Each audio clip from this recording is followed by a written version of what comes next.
Shalom, perkenalkan nama saya Ina Aprida Pai. Saya dari kelas B. Di sini saya akan menjelaskan materi tentang misi Gereja Protestan pada zaman VOC. Kedatangan VOC. VOC didirikan pada tahun 1602 oleh Belanda untuk mengontrol perdagangan di Asia. Tujuan utama monopoli perdagangan rempah-rempah dan komoditas lainnya di kawasan Asia Tenggara. Latar belakang Gereja Protestan. Reformasi Protestan, gereja keagamaan yang dimulai pada abad ke-16 di Eropa, mendorong pemurnian ajaran Kristen dan mengkritik praktik Katolik Roma. Pengaruh di Belanda, Belanda menjadi salah satu pusat reformasi Protestan dan membawa misi ini ke koloni-koloninya. Tujuan dan metode misi gereja. Tujuan misi gereja itu penyebaran agama Protestan, menyebabkan ajaran dan nilai-nilai Protestan di wilayah koloni, peningkatan moral dan etika, meningkatkan moral dan etika penduduk lokal sesuai ajaran Kristen.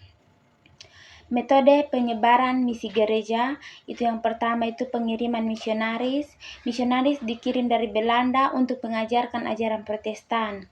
Yang kedua, pendirian gereja dan sekolah. Membangun gereja dan sekolah Kristen untuk mendidik dan membimbing penduduk lokal. Di sini ada tantangan dan hambatan.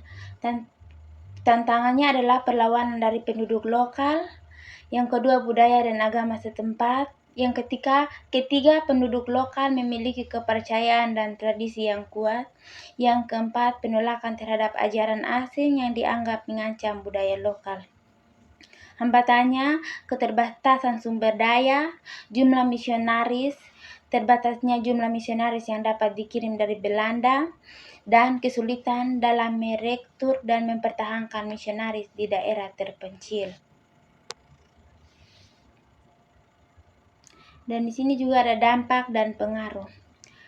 Perubahan sosial dan budaya, yaitu integrasi nilai-nilai Kristen, perubahan dalam norma dan nilai sosial yang mengadopsi ajaran Kristen, pengaruh pada praktik budaya dan tradisi lokal, pendidikan dan literasi, peningkatan tingkat literasi melalui sekolah-sekolah Kristen, dan akses terhadap pendidikan modern dan pemikiran Barat. Kesimpulan dari misi gereja Protestan pada zaman VOC adalah memainkan peran penting dalam penyebaran agama Kristen dan pendidikan di wilayah koloni, meskipun membawa dampak positif seperti peningkatan literasi dan pendidikan. Misi ini juga menghadapi tantangan dan hambatan, termasuk konflik dalam penduduk lokal dan eksploitasi oleh pihak VOC. Hubungan antara agama dan kolonialisme seringkali kompleks, dengan misi gereja berfungsi sebagai alat untuk memperkuat kontrol kolonial. Refleksi terhadap peran misi gereja Protestan mengungkapkan bahwa meskipun ada niat baik dalam penyebaran agama dan pendidikan, tujuan ekonomi dan politik VOC seringkali mempengaruhi hasil misi tersebut. Sekian hasil presentasi saya, terima kasih.